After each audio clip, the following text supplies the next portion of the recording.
Yes. Welcome back, ladies and gentlemen, boys and girls. I'll admit, when I messaged Harley to find out which day he was free this week, I was a little nervous because Saturday against Hartlepool was the day that I thought Walsall broke you. You were not a happy boy, were you? No, no, it was my I can't do this anymore moment. Yeah. Oh, I got the full brunt of that when I asked You did. thoughts on the game. It was a real risk from you to message me Yeah, yeah, because I didn't have an outlet to moan at anyone because I wasn't there. So when you asked me, it all just came out. yeah.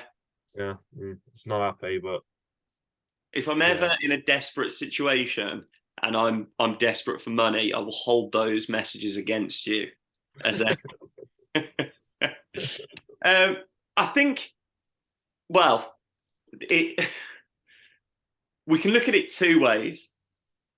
We were unbeaten in February, but we also were winless in February. I Mm. mean, you could not have the kind of the strangest of months that or have predicted that.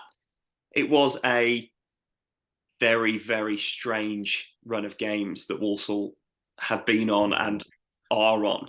And I don't really know where to start other than we should have picked up plenty more points than that. This season's a very weird season, and it reminds me a bit like a TV show. Like, because it's not like a normal season, like where everyone else we get, oh yeah, I'll win the draw, yeah, I lost here and there. It was we were unreal. We kept winning for a couple of games. Then we just did not win. Then we couldn't stop winning, and now we can't stop drawing. Yeah. It just seems like it's like it's being written on a TV. It's like Ted Lasso. Like it literally is. Like Yeah, I mean, I why? I was working during the game, and I think the thing that summed it up for me was um, when Hartlepool scored their second penalty of the match, and on Soccer Saturday, Jeff Stelling said, and I quote, "Nothing more than a consolation there for Hartlepool because there's not enough time to get another one." That seemed to be the thing. I think as soon as Hartlepool got a goal, everyone thought this is going to be another draw. And Yeah. I look at it two ways. I go, okay, on the plus side, we had three different scorers. That's good, but we've had an uncharacteristically poor defense, and Yeah. my big concern is it sacrificing one to get the other? I see where you're coming from with that. I think that there are a lot of factors at play as to why we drew that game. I think that it was poor defending, it was poor decision making defensively, and it was also poor decision making from the referee because I don't think the first one really is a penalty. I mean, I guess you can give it, but it's very, very soft. I mean, it's still stupid by White. I don't know what he's doing, but I think it is. I think the attackers made the most out of it and got a decision. I think that the same with the second penalty, Kins uncharacteristically, probably because he's been out for a little bit, just lets his man get goal side of him. And I don't know whether he's tripped him, whether he's just the defender's caught his foot on him as he's running. I don't know. It's kind of a hard camera angle to really see, but again, there's a decision there to be made that shouldn't have been I think that's the there. thing. And then the So, the well, last one is just shit. The I last one think shouldn't have happened. for me, I look and I go, both penalties were conceded when we're two goals up. You do anything to to not be in that situation of giving the referee a decision. I almost feel that you kind of, I mean, the man wasn't getting to the ball that White was pulling. No, There was no, and not at all. that's where I go. Whether it is a foul, whether it's not a foul, doesn't really matter. He wasn't ever winning that ball. The Kinsella one, you feel Evans has been performing quite well in goal, that let them have the shot, because a penalty is they're more likely to 100%. score from. Yeah, from that angle as well. It's an ever closing angle. Yeah, there was no need to do anything there. But yeah, and I kind of want to look at Walsall's game management. Obviously 6 draws, 3 nil-nils. Something that, shout out to Wally Swift for giving me a bit of credit on this when he tweeted about it the day after. I noticed that the 3 games that we've scored in, so Leyton Orient, Hartlepool, and my mind has gone completely blank. They've all merged into one. Newport. We led in every single game. Mm. What is it at the moment that, do you think the players get a bit nervous about leading? That when you look at some of our results, it's been late goals that we've scored. That, yeah, I don't know. I don't have an answer, or really, I don't have an opinion either way. I'm very just curious as to see what you think. I think that I don't think it's a problem that's isolated to this run of form, because I think that you look at the Stevenage game start of the season, same with Tranmere. There's probably others that I can't think of, but Really, we you have, can say the same about Stockport in the FA Cup as well. yeah, I know we scored, but we are prone to letting a goal in later on. yeah, I think it's that kind of, it's the nature of our defending that we are quite gun ho with it, and that we generally play a little bit higher up the pitch. We've always got our kind of wing backs pushed up the pitch, and we do get caught out. And I think maybe that's where we're struggling a bit with a number, kind of like a number 6, just sitting in and just kind of sweeping up. I think that sometimes we do lack that a little bit, because I think Kinsella doesn't really do that. He's more of a kind of, he's more box to box, kind of breaking down play, but he doesn't kind of just collect the ball Yeah, and protect his defense, which is not his fault because that's not his game. But I think we are lacking that a little bit, and I think that's an issue. So our centre backs are getting isolated, and if they're good centre backs, but they're going to make mistakes, and it happens. I think that's just the nature of how we're playing. I think that with a few more additions to the squad, I think that's a problem that can be rectified, but it is a kind of, it's just the nature of how we play that we're going to put ourselves in those positions sometimes, and sometimes we deal with it and sometimes we don't. there's been a lot of talk about not replacing Johnson. I still stand by the fact that I think if you said at the start of January, Mansfield are going to play hard ball, they're going to price us out of a move for Johnson, but we're going to get Jamil Matt and Matt Stevens in, I'd have taken it. Where I think we in previous times have praised the performances at right wing back in the absence of Bennett, I do think that's becoming the crux of our side. Knowles scored when playing as a striker. That was simple. And I do wonder whether him and Matt or Stevens up front with a better right wing back would have actually kind of balanced the side better. Yeah. But I think it's that thing of, if we're playing Knowles up front, what are we going to do in the right wing back position? Yeah, I mean, I'm going to start with touching on the Danny Johnson situation. look, football is it's a business, and it would have been bad business to pay an extortionate amount of money for Danny Johnson because of his age, because of who he is.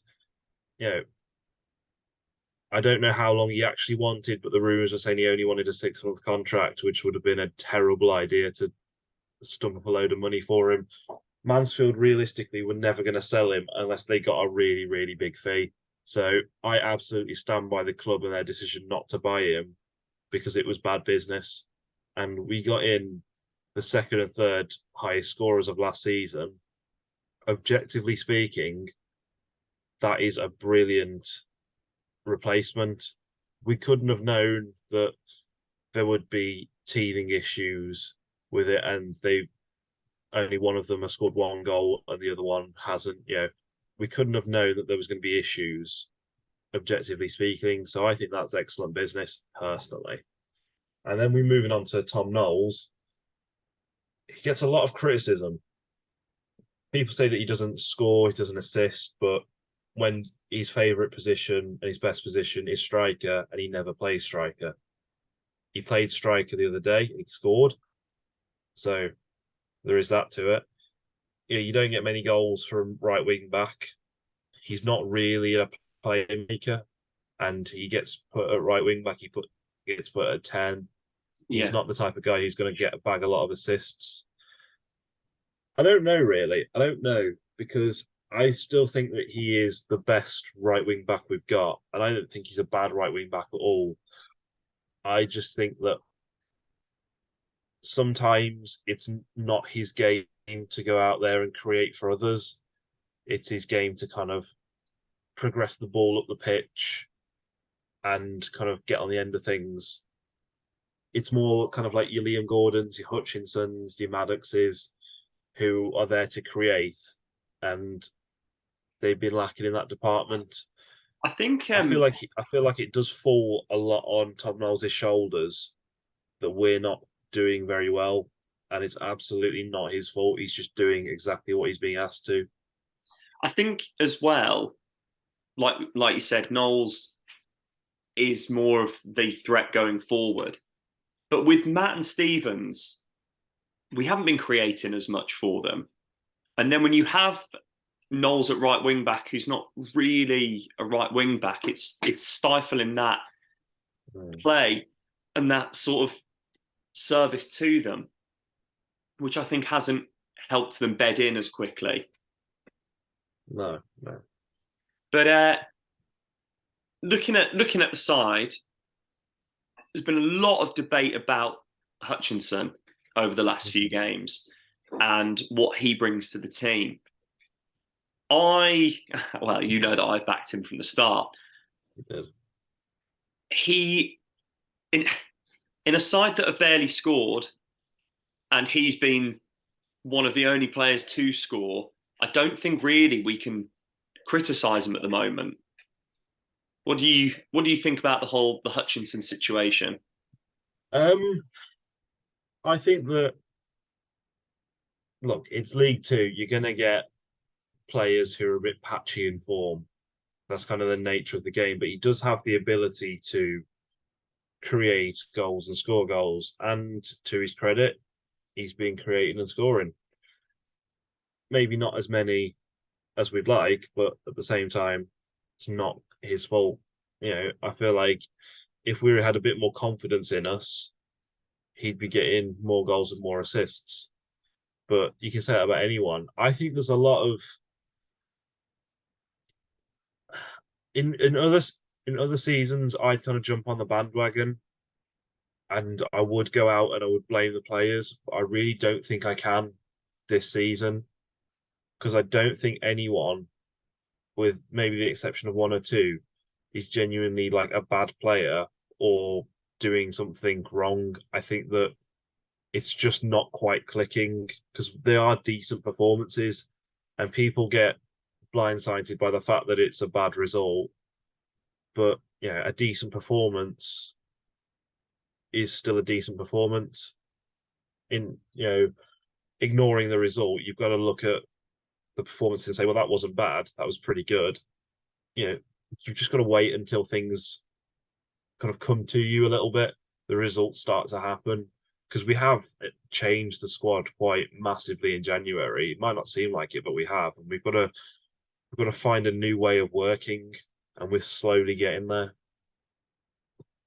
Yeah, I mean, there's been a couple of criticisms, like sort of general criticisms of players not working hard enough and criticising Flynn. I want to take Hartlepool out of the equation, but I'm just counting up now because I've only really just thought of it. But in 10 league games before, or 10 games in all competitions before the weekend against Hartlepool, Walsall had only conceded 5 goals. Mm. Sorry, 7. I was taking out the FA Cup. Yeah. It's not that many. Defensively, No. the team do work hard. I think going forward they do as well. I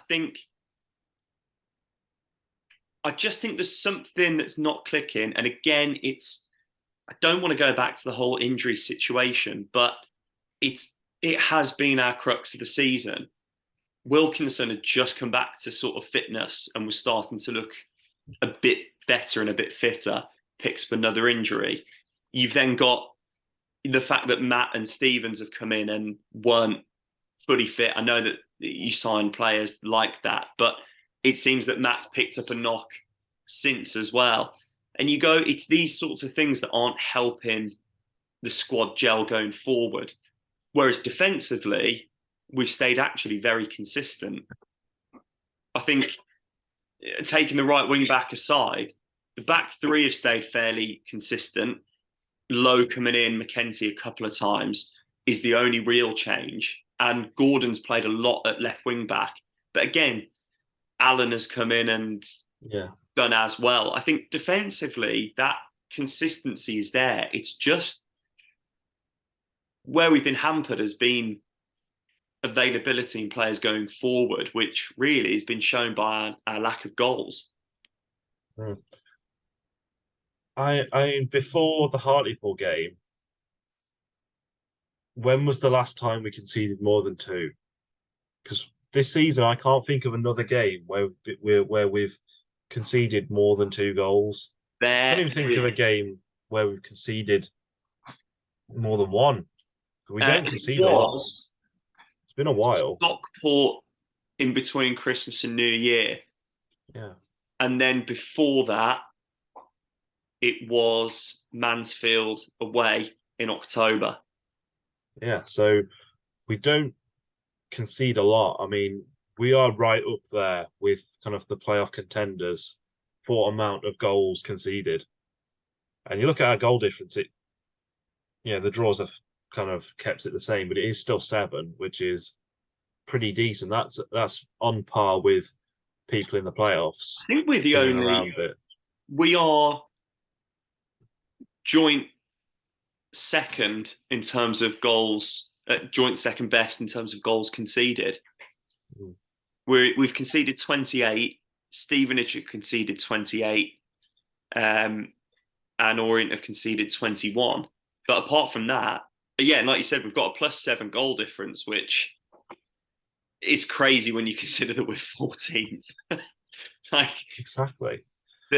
It's a mad old division. And the other thing is, we've only, I can't quite remember. If you've got the table, you can confirm this. I think we've only lost 1 more game than Carlisle, who are like 2nd or 3rd. Oof, I mean, in terms of games lost, so we're the same as Bradford in 6th. So again, the only teams that have lost fewer games than us are Northampton, Carlisle, Stevenage, Orient, who are the top 4. Yeah.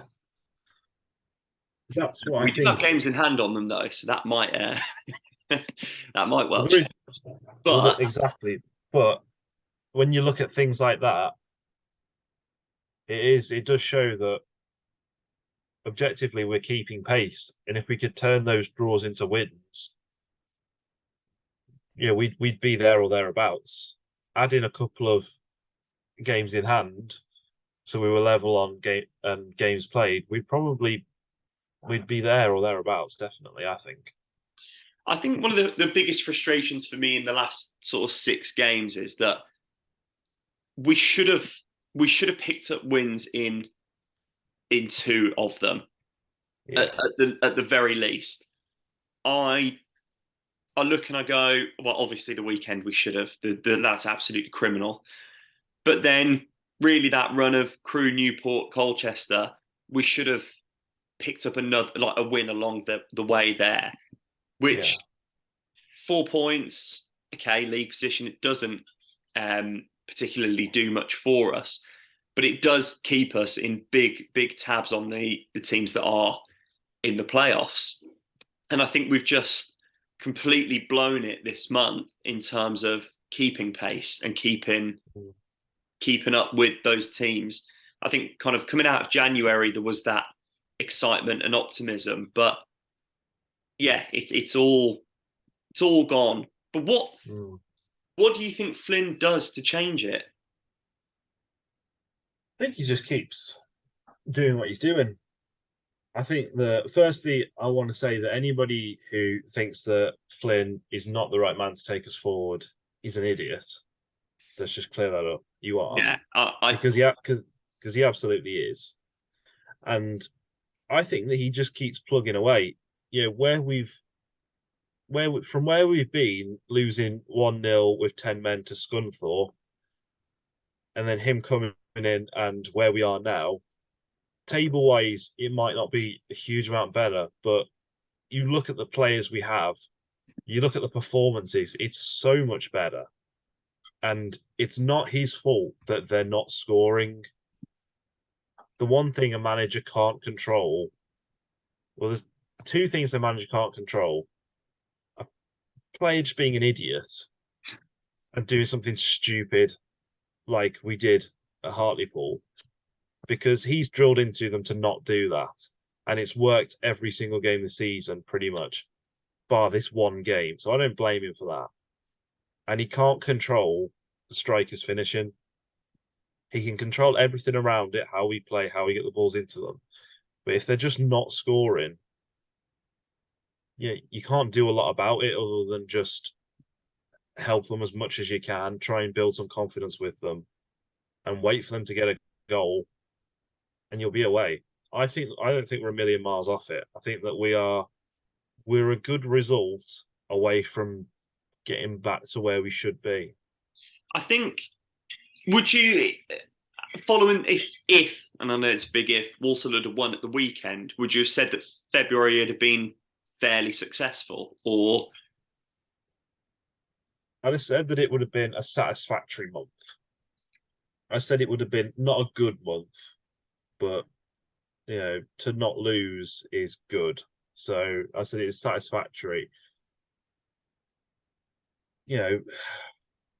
But yeah, I think that game, because of us blowing it so badly, I think it's put a sour taste in everyone's mouth. yeah, Because I even said to you after my kind of like meltdown, I came back a few days later and I kind of was like, it's not the end of the world. We're still there or thereabouts, with a couple of games in hand. We can still do it. We can still get into the playoffs. It's just that kind of result gets under your skin. we've had a lot of questions, so we're gonna do a completely separate questions video. What's your starting 11 going into the Barrow game? Because I actually feel that the team that started against Hartlepool should start against Barrow, because I think ultimately, like you said, we weren't getting carved open. It was players making stupid mistakes. And I feel that having keeping that team if they make mistakes again, fine, they get dropped. But Yeah. because it was uncharacteristic mistakes, I think I'd stick with the same. Yeah. And I think that players like Kinsella and White and even Daniels, yeah, they are experienced players, and Flynn is going to drill into them this week. I am under no doubt at all that he will have gone straight for them as soon as they got into the dressing room, and he Yeah. will have been on at them all week about it. And they are professionals, and they'll know that they messed up. They'll know it's their fault that we drew, and they won't do it again. Yeah. I Yeah. think it was I think, a younger player. Say it was Joe Lowe who made one of those mistakes. I think, yeah, you can say, well, that's kind of, yeah, these things will happen if you're a young player, but I don't think it's going to happen again with those players, at least not for a while. no, I look and I Because go, they're not error-prone players, apart from maybe White. yeah, I think the one from Daniels especially is, Yeah. or the way that in the build-up, Daniels really, that is very uncharacteristic. And I Yeah. think Kinsella, it was a very much being a yard off the pace. Yeah. But again, uncharacteristic. White, yeah, we know he's got a bit of an error in him. But yeah, I think overall my view is that we stick with it. I want to end keeping it consistent with last month. Who do you feel it's a big month for? And I'll let you do an obvious one and a less obvious one. Obvious one. It's a big month for Matt Stevens. Now he's got his goal. He's got to kick on. And I don't know how long Jamil Matt's out for. Not that long, I don't think. But, Matty Stevens is going to be the man who needs to score the goals for us, at least for the next few weeks. Certainly for the next kind of month or so. So it's a big month for him. And I think it's a big I'll month. agree. That was the one I was going for. It's Now a that he's big got month one. for Joe Riley. Ooh. Because I think that now he's kind of back in the match day squads, he's got to get on the pitch and he's got to start kind of getting some fitness in him for the last few games of the season. Yeah, as that has to start now. To be starting point for next season. Yeah. I'm going an odd one. I think it's a big month for Comley. Oh. The reason being is he's had that start in place because Kinsella's been injured. And I don't ever feel that until Riley's fully fit, that Flynn's going to play without Kinsella or Comley. One of them's going to play. Yeah. I don't see Kinsella starting at the weekend. I think the fact that he made an error showed that he was potentially slightly off the pace. Yeah. And I think really Comey's got to keep that starting place. So I think that's why it's a big month for him. Yeah. If that makes sense. That makes perfect sense. Well, that's it. That's quite a nice way to round up this. We've gone for a slightly shorter, sort of more of a cathartic, get it off our chest about February. We will be bringing you a Q&A video because we had a lot of questions. So keep an eye out for that. But we'll see you soon. We'll see you in the next one.